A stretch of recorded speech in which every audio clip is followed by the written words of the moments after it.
Meus amigos, vamos prosseguir aqui com a nossa correção de questões, tá? Vamos lá para a nossa próxima questão. Atenção máxima sempre para o que o enunciado vai trazer para a gente.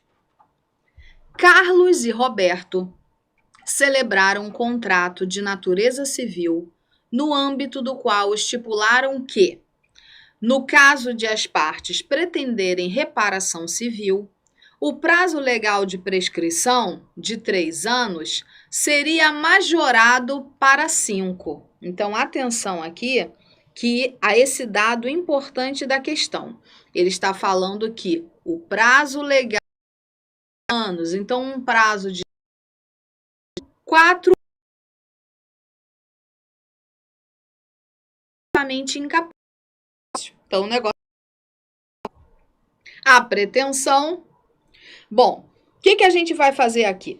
Vamos seguir nessa metodologia de verificar a questão, o tema da questão, fazer uma breve revisão do que couber e passar para as assertivas. Então, olha aqui comigo. Tema: prescrição e decadência. Um tema de alta relevância, um tema de alta incidência, ok? Então, digamos assim, se existe um top tema, prescrição e decadência tá aí nesse top 5, digamos. Onde que está regulamentado? Código Civil, artigo 189 e seguintes. Vamos lá, então. O que é a prescrição? O que é a decadência? Ora, de uma maneira geral, grosso modo, são institutos que têm por objetivo manter a segurança jurídica e, por isso, eles vão balizar para que determinadas pretensões e determinados direitos sejam exercidos num determinado prazo. Porque é aquela máxima do direito: o direito não socorre aos que dormem, ok? Então, olha aqui. Quando isso aqui sempre naquela coisinha de já colocar uma revisão aí para você. Quando violado um direito, nasce para o seu titular uma pretensão. Qual a pretensão? De fazer valer os seus direitos. Que, se não for exercida no prazo fixado na lei, essa pretensão será extinta. Por quê? Porque ela estará prescrita, certo? A prescrição tem como requisitos, assim, a violação de um direito. Então, para que você possa falar em prescrição, primeiro você tem que falar em um direito violado. Depois, que o seu titular permaneça inerte, porque se ele não permanecer inerte, ele vai fazer valer e não haverá prescrição. E o decurso do tempo fixado em lei. Então, requisitos: violação do direito, inércia do titular e decurso do tempo fixado em lei. Os prazos prescricionais, atenção, somente podem ser fixados por lei. Então, fizemos aí um apanhado para você relembrar o que é prescrição, o que é esse lance aqui que essa questão vai tratar, beleza? Então, vamos ver aqui decadência. A decadência, por sua vez, quando a gente fala em decadência, a gente não fala em uma pretensão que foi extinta. A gente fala em um direito potestativo. Então, a decadência é a perda do direito potestativo em virtude da inércia do seu titular no prazo legal. A decadência, por sua vez, pode ser legal, estabelecida por lei, ou convencional, convencionada pelas partes. Enquanto que a prescrição não. Lembra aqui, ó, a prescrição somente pode ser estabelecida pela lei. Então, vamos prosseguir aqui para verificar as diferenças entre prescrição e decadência. Olha, isso aí cai absurdamente. Então, utilize esse quadro, leia quantas vezes forem necessárias, porque a maioria das questões, ou ela está dentro dos aspectos que diferenciam prescrição de decadência, ou propriamente em relação aos prazos, ok? A prescrição, ela vai extinguir a pretensão, enquanto que a decadência vai extinguir o direito. A prescrição, ela está ligada a direitos subjetivos, enquanto que a decadência está ligada a direitos potestativos. como nós tínhamos vistos. Então, como a decadência está ligada a direitos potestativos, que tipo de ações ela vai atingir? Ela vai atingir as ações típicas dos direitos potestativos, que são quais? As ações constitutivas, sejam ações constitutivas positivas ou constitutivas negativas, ok? Mas principalmente as ações anulatórias. E a prescrição? Ora, a prescrição, como ela está ligada a direitos subjetivos, por sua vez, ela vai atingir as ações condenatórias, certo? Na prescrição, os prazos são estabelecidos pela lei? Sim, unicamente pela lei. Não pode haver um prazo prescricional convencionado pelas partes. Por quê? Porque as matérias que estão ligadas a prazos prescricionais, em sua maioria, em sua totalidade, praticamente, são matérias sobre ordem pública, que versam sobre ordem pública, então não podem ser alteradas pelas partes. Enquanto que a decadência não. Pode haver prazo decadencial estabelecido por lei ou prazo decadencial estabelecido pelas partes. Então, a decadência ela pode ser legal, que já tiver previsto na lei, ou convencional, estabelecido pelas partes no bojo de uma negociação, certo? A prescrição deve ser conhecida de ofício pelo juiz, porque, mais uma vez, estamos falando de questões de ordem pública, tá? Então, conhecimento de ofício pelo juiz. Enquanto que a decadência pode se conhecer de ofício do juiz? Não pode? Depende. Vai depender do quê? Se estivermos falando da decadência legal ou da decadência convencional. Então, decadência legal. A decadência legal, assim como a prescrição, deve ser conhecida de ofício pelo juiz. Enquanto que a decadência convencional não pode ser conhecida de ofício pelo juiz, tá? Vai depender de manifestação da parte interessada, de quaisquer das partes interessadas. Então, lembrando aqui, no novo CPC, coloquem aí a remissão dessa questão de prescrição e decadência e a verificação pelo juiz, artigo 332, parágrafo 1º do novo CPC. Tá? Fica registrado aí para você fazer essa leitura de improcedência liminar do pedido quando verificada a prescrição ou a decadência, tá? Então, prossigamos aqui. Mais diferenças entre prescrição e decadência. A parte não pode alegar a prescrição. Pode ser, em relação à prescrição e a decadência, o que nós vamos falar agora é da renúncia. A parte pode renunciar à prescrição? A prescrição pode ser renunciada. Quando? Ela pode ser renunciada pelo devedor após a sua consumação. Então, sempre nas questões vai cair dessa maneira. Se o prazo prescricional pode ser renunciado ou não e, se pode, por quem e quando. Prescrição pode ser renunciada pelo devedor quando? Após a consumação. Se estivermos falando de decadência legal, a decadência legal não admite renúncia. Já a decadência convencional admite renúncia da mesma forma, após a consumação, ok? Prescrição. Não corre contra determinadas pessoas. Ora, existem algumas causas impeditivas, interruptivas e suspensivas dos prazos prescricionais. Então, esses artigos, que nós vamos já em outro momento passar por eles, vão mostrar que, por exemplo, em relação aos incapazes do artigo 3º do Código Civil, não vai correr a prescrição. Já quando a gente fala em decadência, a decadência se opera contra todos, com uma exceção, quem? Exceto em relação aos absolutamente incapazes. Enquanto que a prescrição não tem só como exceção os absolutamente incapazes, tem várias exceções, e isso nós temos nos artigos que eu vou tratar mais à frente com vocês, ok?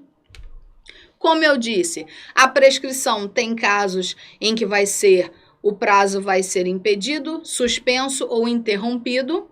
E a decadência, por sua vez, em regra, não está sujeita a isso. Então, salvo regras específicas, regras que a própria lei traz, não há impedimento, suspensão, nem interrupção da fluência dos prazos decadenciais, tá? Prescrição, prazo de prescrição. Temos um prazo geral de prescrição previsto no artigo 205.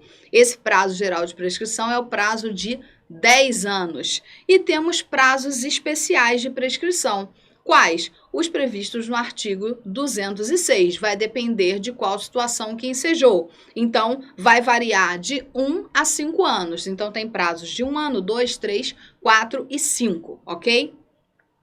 Enquanto a decadência, pode-se falar de um prazo geral de decadência? Majoritariamente entende-se que não há um prazo geral de decadência, mas sim um prazo geral para se anular o negócio jurídico. E, é claro, esse prazo é de 2 anos a contar da celebração. Mas, então, não há que se falar em um prazo geral de decadência, mas como a decadência está ligada a ações, em sua maioria, anulatórias, o que vai acontecer? Esse prazo geral vai ser de anulação do negócio jurídico, 2 anos a contar da celebração, ok? Além disso, onde estão previstos os artigos que falam de prazos decadenciais? Estão espalhados pelo Código Civil. Então, os prazos que não estão no artigo 206, que são prescricionais, estão fora do 206, são prazos de prescrição e você vai de decadência e você vai encontrá-los espalhados pelo Código Civil. Então, lembrando aqui os prazos que eu mencionei. Isso aqui, mais uma vez, é para facilitar a sua vida. Para você poder setorizar o seu aprendizado e lembrar o quão importante é esse tema. Artigo 205, prazo geral de prescrição, 10 anos. Artigo 206 vai trazer o quê? Os prazos especiais de prescrição. E eu coloquei aí os casos que o artigo traz para facilitar a sua vida. Então, aqui pretensões que vão prescrever nesses prazos de 1 ano, de 2 e por aí vai. Vamos ver que pretensões prescrevem no prazo de 1 ano. Primeiro, pretensão de receber valores de hospedagem, de valores de seguro, atenção, exceto de seguro obrigatório, porque a gente vai ver que é outro prazo. Então, presta atenção aqui que pretensão para receber valores de seguro prescreve 1 ano, exceto se estivermos falando de seguros obrigatórios, como o DPVAT. Recebimento de emolumentos, custas e honorários excluído do Estado, 1 ano também. Pretensão do perito para receber por avaliação de bem de uma SA. E a pretensão do credor de uma sociedade liquidada, também 1 ano. Prazo de 2 anos, simples. Pretensão para receber alimentos vencidos. 3 anos, aí já aumentou. Para recebimento de aluguéis, rendas temporárias ou vitalícias, sempre lembrando que é o quê? A pretensão de receber o aluguel, a pretensão de receber rendas temporárias ou vitalícias. Juros e dividendos pagáveis em no máximo 1 ano.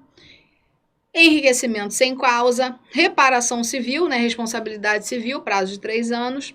Lucros e dividendos recebidos de má-fé. Pretensão relativa à violação de lei ou estatuto de SA. Recebimento de título de crédito que não possuir um prazo especial, um prazo específico. E 3 anos é o que também, galera?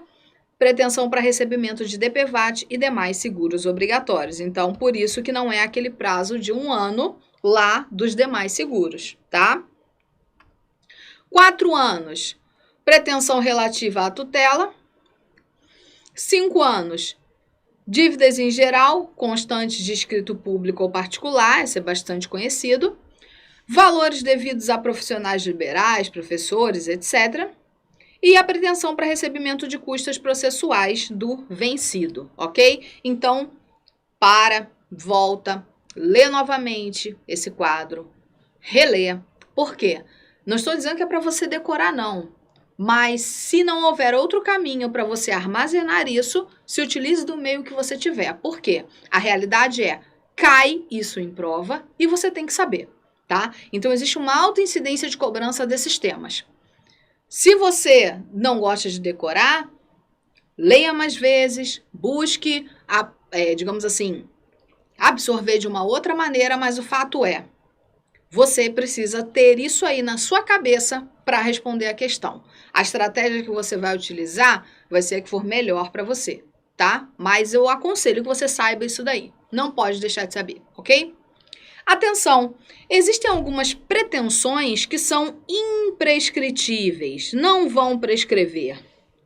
Tais como ações relativas a direitos da personalidade, estado das pessoas, exercício facultativo ou potestativo, bens públicos, direito de propriedade, reaver bens confiados à guarda de outrem e ações destinadas a anular a inscrição de nome empresarial. Então, são critérios trazidos pela doutrina, pretensões imprescritíveis, e você tem que saber também, sabe por quê? Porque ele vai colocar que tal pretensão em relação a um desses casos aqui é imprescritível, ou vai dizer um prazo de prescrição que nem existe, para tentar pegar você.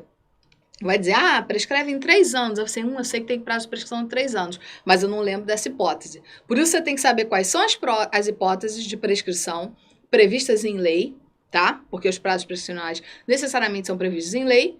E, por conseguinte, fica mais fácil de você saber que pretensões são imprescritíveis. Mas é bom você ter em mente esses casos aqui, que são figurinhas repetidas em prova.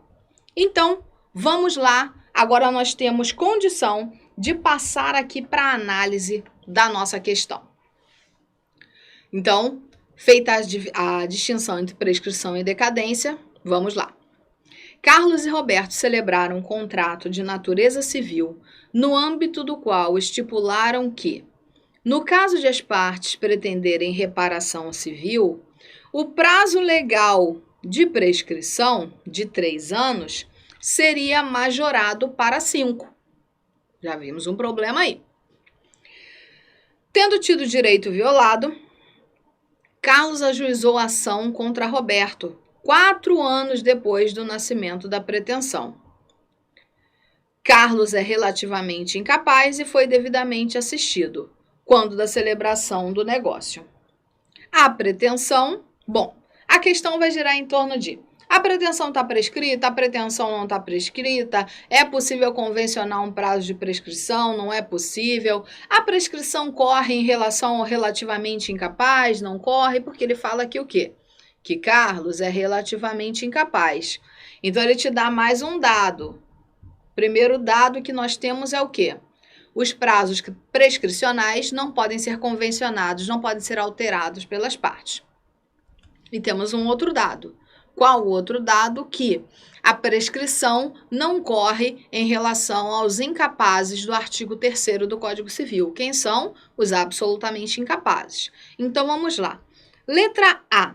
A pretensão não está prescrita porque, embora inválida a cláusula que altera o prazo de prescrição, esta não corre contra o relativamente incapaz. Então, temos 3 partes para analisar. Está prescrito ou não, se é válida essa cláusula e se a prescrição corre em relação ao relativamente incapaz.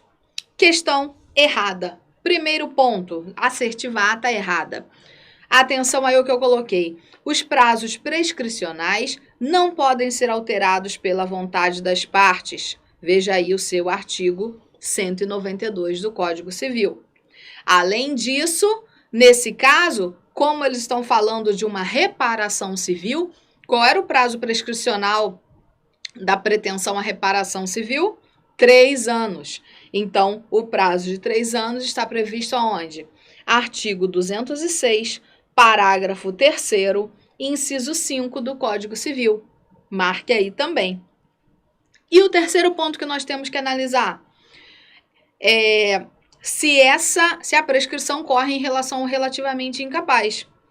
Atenção, artigo 198, inciso 1 do Código Civil. a prescrição não corre contra os absolutamente incapazes. E aqui na questão, Carlos é relativamente incapaz. Então, aqui a prescrição em relação a ele corre sim, ok? Então, analisados os 3 pontos dessa assertiva, a letra A está errada. Vamos passar aqui para o próximo. Letra B. A pretensão está prescrita e, assim, deverá ser declarada, inclusive de ofício, pelo juiz. Exatamente. Temos aí o gabarito da nossa questão. A pretensão está prescrita, por quê? Porque o prazo prescricional não pode ser alterado pela vontade das partes, conforme o artigo 192 do Código Civil. O prazo de prescrição, nesse caso, é de 3 anos, artigo 206, como vimos aqui, parágrafo 3º, inciso 5. E o juiz pode conhecer de ofício da prescrição. Então, atenção aí. Coloquei um dado aqui processual civil para vocês. O juiz pode conhecer de ofício a prescrição, caso em que haverá improcedência liminar do pedido, nos termos do artigo 332, parágrafo único do CPC, tá? Isso é lógico, novo CPC. Então, já sabemos, a prescrição, a pretensão está prescrita. Já temos o gabarito da nossa questão letra B, mas vamos passar para as demais aí para ver o problema das demais, tá? Letra C. Não está prescrita. Errado, sabemos que está prescrita. Porque embora corra a prescrição contra o relativamente incapaz, a ação foi ajuizada, A ação foi ajuizada dentro do prazo estipulado em cláusula contratual, que é válida. Errado. A cláusula contratual, ela não é válida. Por quê? Porque foi uma cláusula contratual que alterou prazo prescricional. E prazo prescricional não pode ser alterado pelas partes, ok? Então, temos aí que a letra C está errada também. Qual o fundamento? O mesmo, artigo 192 e artigo 206. Vamos ver o problema da próxima. Letra D. Não está prescrita. Está sim, já sabemos. Porque não corre a prescrição contra o relativamente incapaz. Corre sim. E porque a ação foi ajuizada dentro do prazo estipulado pela cláusula, que é válida? Não, a cláusula não é válida. Fundamentos, artigo 192, 206 e 198, inciso 1. E letra E também está errada, vamos ver por quê. Está prescrita, ok, e assim deverá ser declarada desde que há requerimento de Roberto. Vedado ao juiz conhecê-la de ofício. Errado. O juiz pode conhecer de ofício. Artigo 332, parágrafo único do CPC, caso de improcedência liminar do pedido. Portanto, temos aí como gabarito da nossa questão a letra B, ok? Então, analisamos bem o Instituto da Prescrição e vamos passar agora para a nossa próxima questão. Como você pode observar aí, a nossa próxima questão, ela versa sobre domicílio. Então, para a gente poder falar sobre domicílio, o que nós temos que fazer? Uma breve revisão. Então, vamos nessa? Domicílio está previsto aonde, pessoal? Artigos 70 a 78 do Código Civil. Fica aí com seu código aberto, vai. O que é domicílio? Tem mil conceitos doutrinários de domicílio. Vamos simplificar. Domicílio é a sede jurídica da pessoa, onde ela se presume presente para efeitos de direito e onde exerce e pratica habitualmente seus atos. Então, é o local onde ela escolhe para ser o centro das suas relações jurídicas, ok? O que o Código Civil traz como conceito de domicílio? Isso é importante, por quê? Porque a banca tem a tendência de cobrar, em algumas questões, um viés bastante legalista. Então, artigo 70. O domicílio da pessoa natural é o lugar onde ela estabelece a sua residência com ânimo definitivo. O que você pode extrair daí? dois elementos da definição legal de domicílio. Um elemento é o elemento objetivo, que ele fala em estabelecer residência, fixar residência. E o elemento subjetivo é o ânimo definitivo. Ele fala aqui, fixar residência com ânimo definitivo. O que é o ânimo definitivo? É o ânimo de permanecer no local, tá? Então não é uma coisa fortuita, nem assim, não. Aqui é onde eu vou estabelecer as minhas relações jurídicas. Eu fixei residência e é aqui que eu vou ficar. Atenção, isso cai também. O Brasil adota a teoria da pluralidade domiciliar, domicílio múltiplo também chamado, ou seja, como eu posso escolher onde eu vou estabelecer o meu domicílio, a regra é da voluntariedade, então a pluralidade domiciliar é baseada na regra da voluntariedade, a pessoa ela pode ter quantos domicílios ela quiser, desde que esteja exercendo aquele domicílio com ânimo definitivo. Nesse sentido, temos o artigo 71 do Código Civil, que fala: se, porém, a pessoa natural tiver diversas residências, onde alternadamente viva, considerar-se-á domicílio seu qualquer delas. Então, teoria da pluralidade domiciliar. Qualquer desses lugares vai ser considerado domicílio. Então, a pessoa vive um pouquinho aqui, vive um pouquinho ali, só que vive com habitualidade, com ânimo definitivo nos dois locais. Qualquer delas vai ser seu domicílio. Dentro disso, o que vocês têm que lembrar? Modalidades de domicílio. Alguns nomezinhos: domicílio aparente ou ocasional, domicílio profissional, domicílio da pessoa jurídica, domicílio necessário ou legal, domicílio especial. Bora, olha aqui. Primeira coisa é o domicílio voluntário. O que é o domicílio voluntário? É aquele que eu escolhi. Então, é aquele fixado pela vontade da pessoa como exercício da autonomia privada. Ah, bom, eu sou carioca, mas eu escolhi que eu vou morar em Salvador. Domicílio voluntário, ok? Domicílio ocasional ou aparente.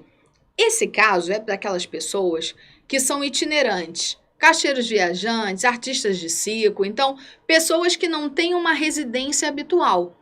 Quando a pessoa não tem uma residência habitual, onde vai ser a sua residência? No local onde ela for encontrada, ok? Então, é o chamado domicílio ocasional, ou seja, onde ela ocasionalmente for encontrada, ou aparente, tem aparência que seja ali. Artigo 73. Ter-se-á por domicílio da pessoa natural que não tenha residência habitual o lugar onde for encontrada, ok? Outro tipo de domicílio. Domicílio profissional.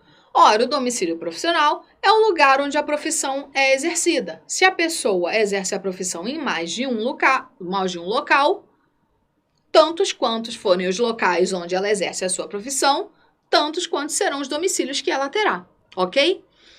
Artigo 72. É também domicílio da pessoa natural, quanto às relações concernentes à profissão, o lugar onde esta é exercida. Parágrafo único. Se a pessoa exercitar profissão em lugares diversos, cada um deles constituirá domicílio para as relações que se lhes corresponderem, sem problema algum. Atenção, tá?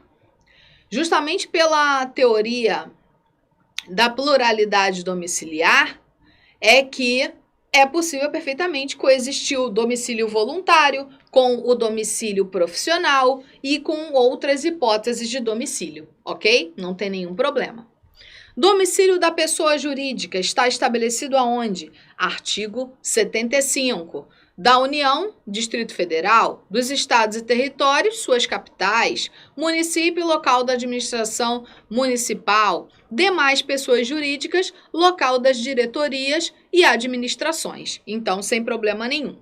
E temos mais uma hipótese de domicílio que você tem que lembrar. É o chamado domicílio contratual, domicílio convencional, também chamado de domicílio especial. Em que casos que ocorre isso? Quando existe uma cláusula de eleição de foro no contrato. Então, o artigo 78 vai prever que, nos contratos escritos, poderão os contratantes especificar domicílio onde se exercitem e cumpram os direitos e obrigações deles resultantes. Então, é mais um tipo de domicílio. E, por fim, temos o domicílio necessário ou legal, artigo 76. Nesses casos, a lei vai impor um domicílio para algumas pessoas. Quem são essas pessoas? O incapaz, o servidor público, o marítimo, o preso já cumprindo sentença condenatória, tá? Não é o preso provisório, e o militar. E o que eu quero chamar a atenção aqui de vocês é, mais uma vez, como no Brasil se admite a teoria da pluralidade domiciliar, é perfeitamente possível coexistir o domicílio voluntário, aquele que eu escolhi, com um domicílio necessário, aquele que foi designado pela lei. Não tem nenhum tipo de colisão nisso, ok? Então, para finalizar aqui, com essas observações a gente mata essa questão. O que ele quer saber? Quem aqui tem domicílio necessário? Letra A. Olha o problema. Apenas os oficiais do Exército, da Marinha e da Aeronáutica. Errado. Por quê? Já vimos aqui que no artigo 76, parágrafo único, não são apenas esses casos. Tem o preso, tem os oficiais das Forças Armadas, temos o incapaz. Então, quando ele fala apenas oficiais do Exército, Marinha e Aeronáutica, é errado. Onde está o fundamento? 76, parágrafo único. B. Os profissionais liberais, servidores públicos e diplomatas. Errado. Por quê?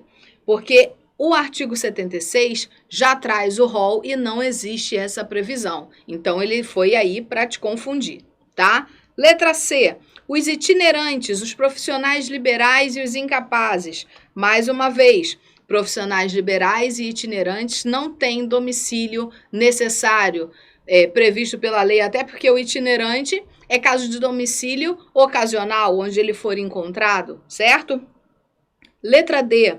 Somente os titulares de cargos eletivos enquanto durar o respectivo mandato. Isso aqui é para confundir o candidato desavisado. Portanto, temos aqui como gabarito a nossa letra E. Por quê? Ela fala os incapazes, é uma hipótese, os militares, é uma hipótese, e os presos. Lembra, ele foi bem preciso, condenados por sentença. Por quê? Porque se for preso provisório, não vai ser caso de domicílio necessário, ok? Portanto, o gabarito da nossa questão é a letra E.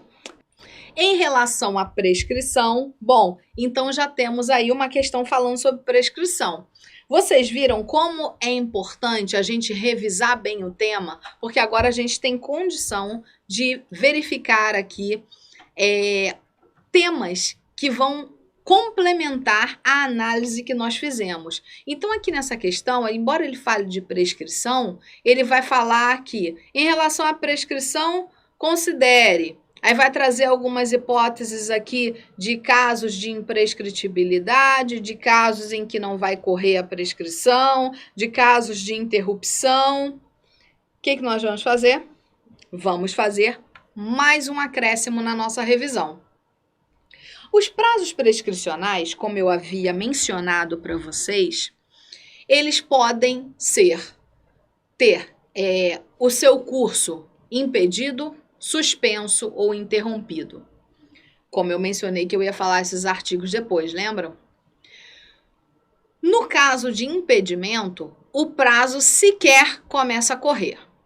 No prazo de suspensão, o prazo naturalmente estava correndo, ele para de correr e depois, quando ele volta a correr, ele continua a correr de onde ele parou. Correu até o prazo tal, suspendeu, quando voltar, vai dali em diante. A interrupção, o prazo também estava correndo, o prazo para de correr e volta a correr do início, ele zera, tá? Então, na interrupção, o prazo é zerado e volta a correr do início. Uma observação importante para quando você for olhar aí no artigo 197 do Código, que diz assim, ó. Ele começa dizendo assim: não corre a prescrição. Aí vem o artigo 198. Também não corre a prescrição. Aí vem o artigo 199. não corre igualmente a prescrição. Gente, por que ele fez 3 artigos para falar de coisas que tudo não vai correr a prescrição? Porque em cada artigo ele separou. Quando ele fala em impedimento e suspensão de prazos prescricionais, ele está falando de situações entre pessoas. Enquanto que quando ele fala de interrupção, ele está falando de atos relacionados ao credor ou devedor. Então, atenção aqui. Impedimento e suspensão de prazos está sempre ligado a quê? A situações entre pessoas. Isso você vai observar nos próprios artigos. Enquanto que a interrupção da prescrição está relacionada a atos do credor ou do devedor que vão interromper ou não a prescrição, certo? Feita essa revisão, vamos lá. Em relação à prescrição, considere. Número 1. As pretensões que protegem direitos da personalidade. Lembra da nossa aula sobre a nossa revisão sobre direitos da personalidade? As pretensões que protegem os direitos da personalidade e as que se vinculam ao estado das pessoas são imprescritíveis, como regra geral. Lembra que eu falei para vocês que existem prazos de prescrição, prazo geral, os prazos 206, e existem algumas pretensões que são imprescritíveis? Correta. Esses casos aqui eu coloquei para vocês no nosso bloco anterior, direitos da personalidade, estados da pessoa, são casos que, como regra geral, são pretensões imprescritíveis. O que é isso aqui que segue agora para você? São alguns exemplos que sempre estão presentes na doutrina de casos que você pode encontrar aí pela prova, trazendo como pretensões imprescritíveis. Letra A. Pretensões que protegem direitos da personalidade. Letra B. As que se prendem ao estado das pessoas. Então, quando a gente fala em estado de pessoas, filiação, cidadania, questões conjugais. C. As de exercício facultativo ou potestativo, em que não existe um direito violado, como as destinadas a extinguir o condomínio. Isso aqui também cai bastante. As referentes a bens públicos de qualquer natureza. Por quê? Porque, nesse caso, elas são imprescritíveis. Isso aqui também, ó, de bens públicos, prescrição, cai bastante sobre a questão da imprescritibilidade. As que protegem o direito de propriedade, que é perpétuo, na caso são reivindicatória. Pretensões de reaver bens confiados à guarda de outrem, título de depósito, penhor, destinados a anular a inscrição do nome empresarial. Então, assim, coloquei aqui para você não ter que correr no livro, até porque civil não é a matéria mais importante no seu concurso, mas você tem que ter uma pontuação razoável, né? Senão até você fica com problemas mais para frente. Então, assim, para facilitar, eu trouxe aqui para vocês alguns exemplos que são não taxativos, ou seja, outras hipóteses podem existir, mas esses são os mais frequentes, ok? Então, essa questão é daquela que pode ser mais de uma correta e tal, onde já vimos que a 1 está correta. Vamos ver a próxima. 2. Não corre a prescrição entre os cônjuges na constância da sociedade conjugal. É claro, né, gente? Imagina a relação conjugal ali, os cônjuges têm uma questão e a prescrição está correndo, vai ensejar a briga, vai dar problema. Então, na constância da sociedade conjugal, não está correndo o prazo prescricional, senão você acabaria com muitas famílias, né? Então, por incrível que pareça, isso é muito comum. Então, assim, não corre a prescrição entre os cônjuges na constância da sociedade conjugal, artigo 197, inciso 1, e isso, é claro, se estende aos companheiros no caso de união estável, tá bem? Então, a número 2 está correta também. 3.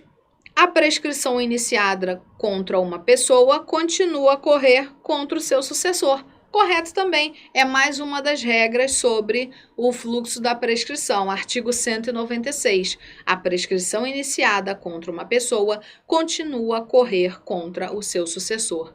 Mais uma vez, o que eu estou tentando mostrar para vocês? Que essas provas têm, em direito civil, um perfil bastante legalista. Tem uma coisinha ou outra de doutrina? Como você pode ver, tem. Mas quando você vai fazer uma análise global, 70% é letra da lei.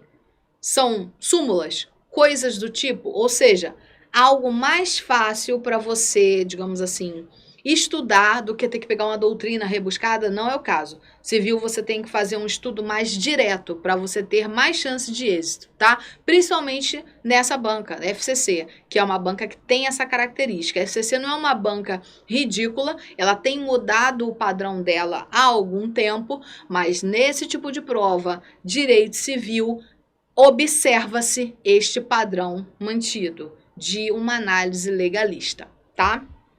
Então, vamos para a próxima. 4. A prescrição só pode ser interrompida pelo titular do direito violado. O que vocês acham disso? Errado. Artigo 203. A prescrição pode ser interrompida por qualquer interessado. Então, aquelas pegadinhas típicas, né? Só, nunca, sempre. Bastante atenção. 5. A exceção prescreve no mesmo prazo em que a pretensão. Correta. Letra do artigo 190. Código Civil, a exceção prescreve no mesmo prazo em que a pretensão. Portanto, mais uma vez, você viu uma questão inteira baseada na lei, exceto uma coisinha ali da doutrina.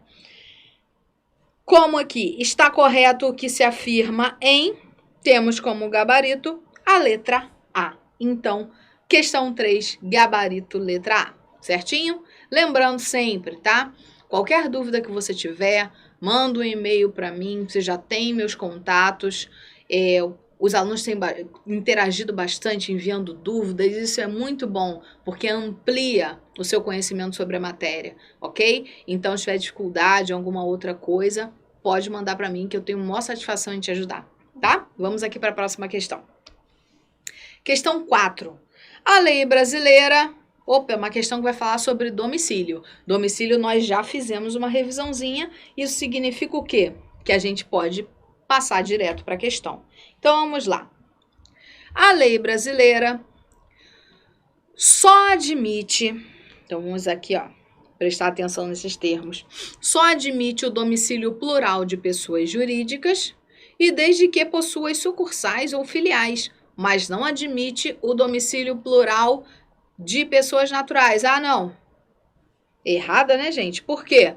Porque o Brasil ele adota a teoria da pluralidade domiciliar, domicílio múltiplo. Ou seja, pela regra da voluntariedade, a pessoa pode ter quantos domicílios quiser, desde que, é claro, os exerça com ânimo definitivo. Então, a letra A já está errada. Fundamento artigo 71 do Código Civil, ok?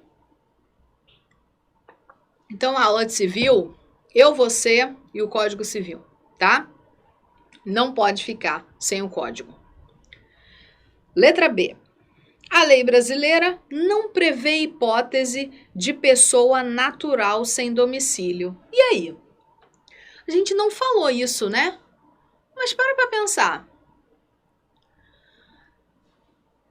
Vimos o domicílio voluntário, a pessoa que escolhe ter o seu domicílio num determinado local. Depois nós vimos um caso chamado domicílio ocasional ou aparente. Lembra? O caso dos caixeiros viajantes, dos circenses, ciganos e por aí vai. A previsão desse dispositivo é o que faz a gente poder afirmar que, sim, a lei brasileira não prevê hipótese de pessoa natural sem domicílio. Por quê? Porque se ela não tiver um domicílio, o domicílio dela será onde ela for encontrada. Diretamente assim, ok? Não tem nada além disso. Então, artigo 73, letra B está correta. Ter-se-á por domicílio da pessoa natural que não tenha residência habitual o lugar onde for encontrada. Exatamente. domicílio ocasional ou aparente. Não tem domicílio? Onde é que é seu domicílio? Onde você for encontrada, beleza? Então já temos aí o gabarito da nossa questão 4, que é a letra B. Mas vamos ver aí o problema das demais, como de praxe. C. Não estabelece o local de domicílio do itinerante. Qual é o local do domicílio do itinerante? É o domicílio ocasional ou aparente. Errado, então. A regra é a do artigo 73. Qual é o domicílio? O local onde for encontrado. Letra D. A lei brasileira admite o domicílio plural de pessoas naturais que exerçam atividades profissionais em lugares distintos. Correto. Mas não prevê em nenhuma hipótese domicílio plural de quem exerça a profissão ou trabalha em um só lugar. Ué, e a pessoa não pode ter um domicílio voluntário? Olha aqui, artigo 72, parágrafo único. Se a pessoa exercitar a profissão em lugares diversos, cada um deles constituirá domicílio para as relações que lhes corresponderem. Beleza, essa é a primeira parte aqui. Mas não prevê nenhuma hipótese, ó. Ele está dizendo que a lei não tem nenhuma hipótese de domicílio plural de quem exerça a profissão ou trabalha em um só lugar. Ah, não. Então eu exerço a minha profissão em um determinado local, aquele é meu domicílio profissional. E eu faço o que da minha vida? Eu durmo na rua. Então, o meu domicílio, a minha casa, a minha residência, no caso, o local onde eu escolhi, né, tendo cuidado para não confundir alguns conceitos, você tem o seu domicílio voluntário, onde você escolheu, e o seu domicílio profissional, necessariamente um domicílio plural, ok? Então, esse é o erro da questão, da assertiva D. C, perdão. Como coloquei aí para vocês. Além disso, o Brasil adota a teoria da pluralidade domiciliar. E a letra E.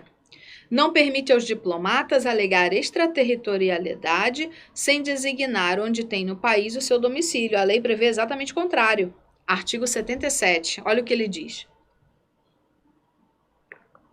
O agente diplomático do Brasil, que citado no estrangeiro, alegar extraterritorialidade sem designar onde tem no país o seu domicílio, poderá ser demandado no Distrito Federal ou no último ponto do território nacional onde o teve. Agora veja aqui, e olha o que diz a questão. Não permite aos diplomatas alegar territorialidade sem designar onde tem no país o seu domicílio. Permite sim. O que vai acontecer?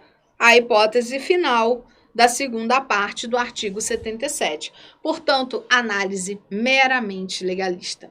Seja o mais objetivo em direito civil, que você vai ter mais chances de ir bem na prova, ok? Nesse tipo de prova.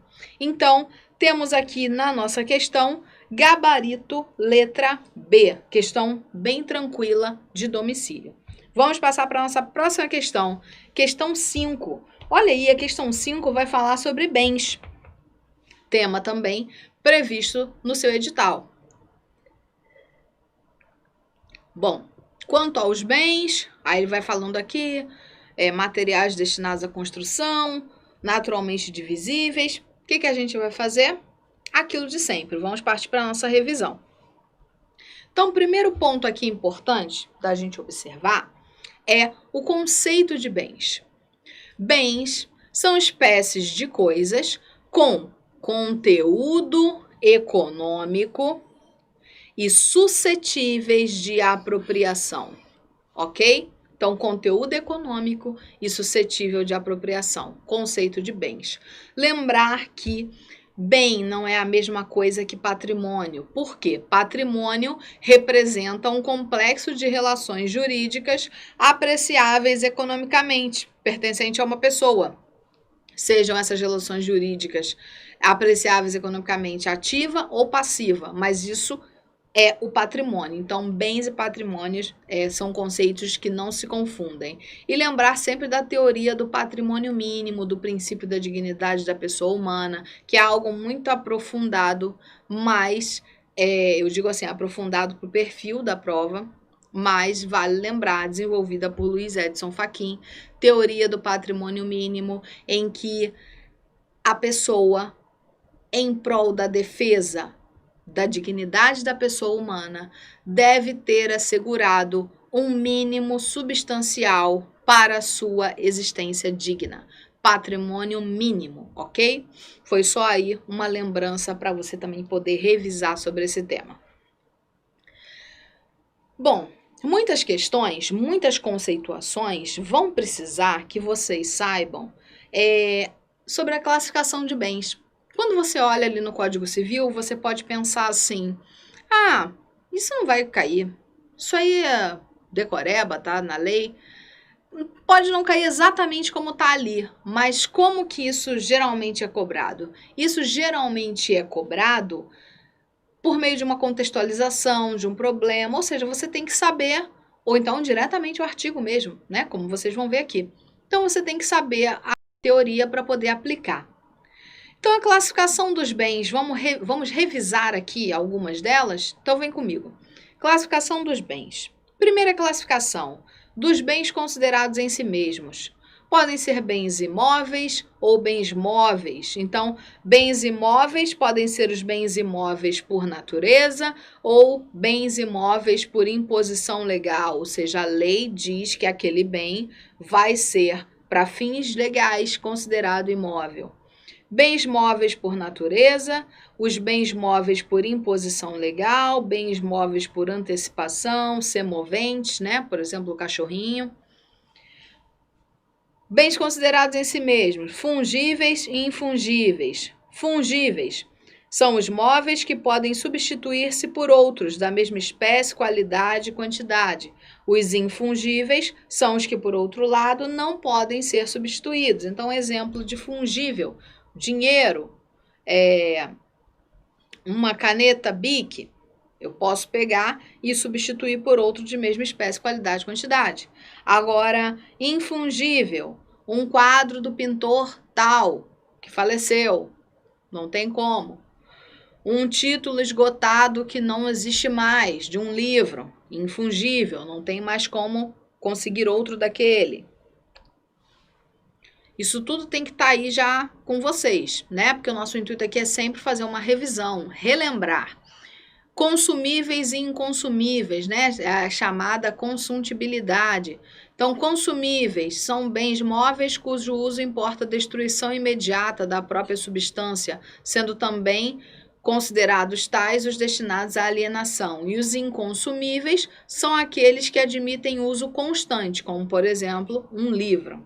Divisíveis e indivisíveis. Divisíveis são os que podem se fracionar sem alterar a sua substância, diminuição considerável de valor ou prejuízo ao uso que se destinam.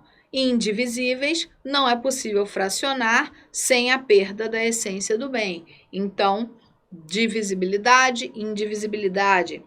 Singulares são bens que, embora reunidos, se consideram de per si, independente dos demais, e os coletivos são representados pelas universalidades de fato e de direito.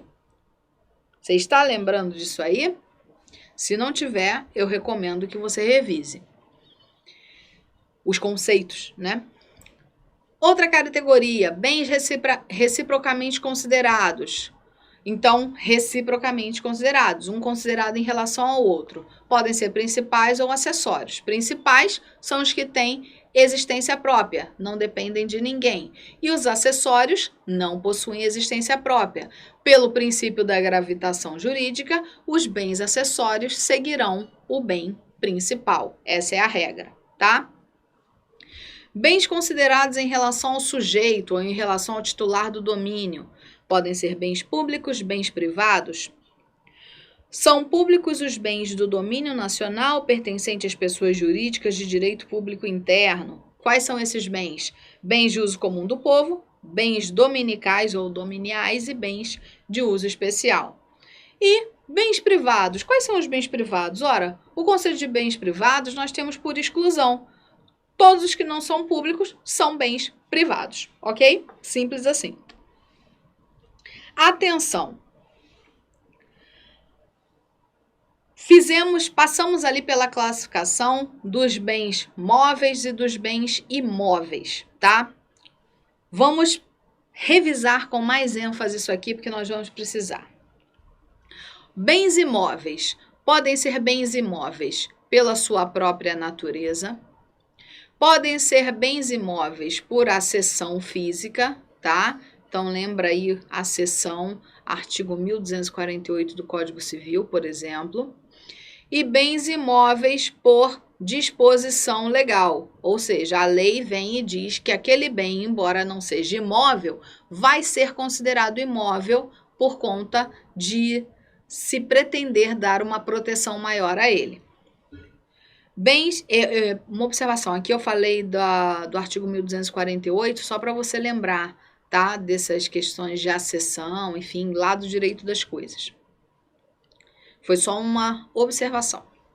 Bens móveis. Os bens móveis podem ser os bens móveis por sua própria natureza, bens móveis por determinação legal, ou seja, bens que assim o legislador quis que fossem considerados móveis para conferir algum tipo de segurança jurídica, e os bens móveis por antecipação. Bom, bens móveis por determinação legal.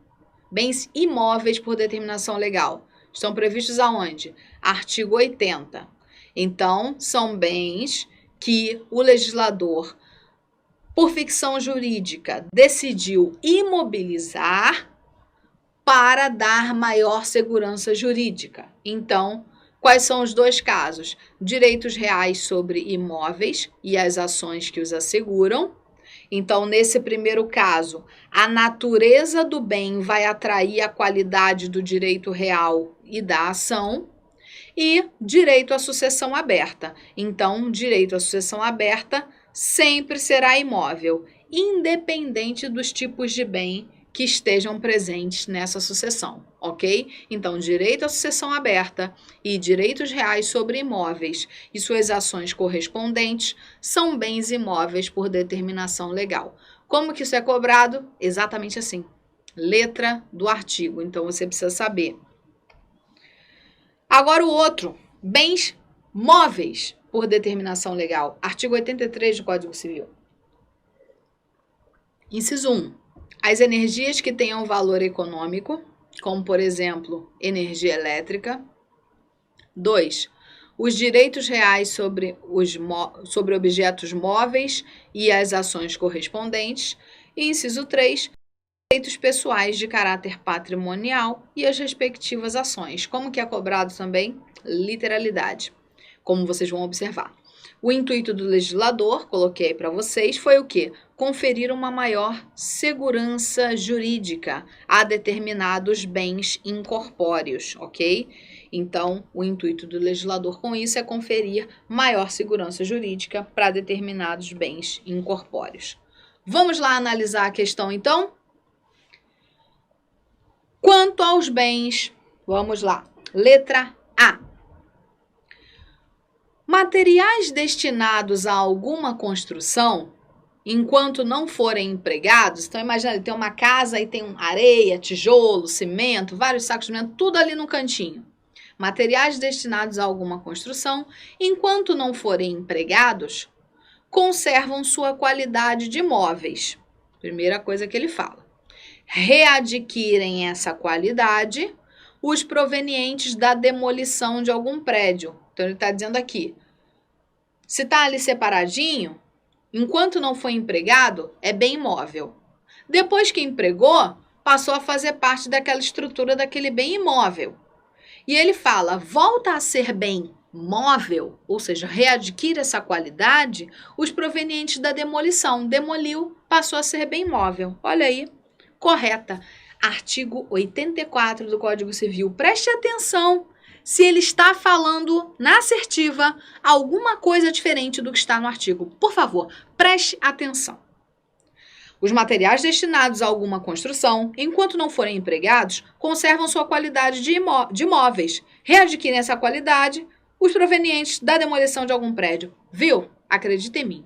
Letra A. Correta, artigo 84 do Código Civil. Então, já vimos aí que o gabarito da nossa questão 5 é a letra A. Mas vamos ver o problema das demais? Vamos lá.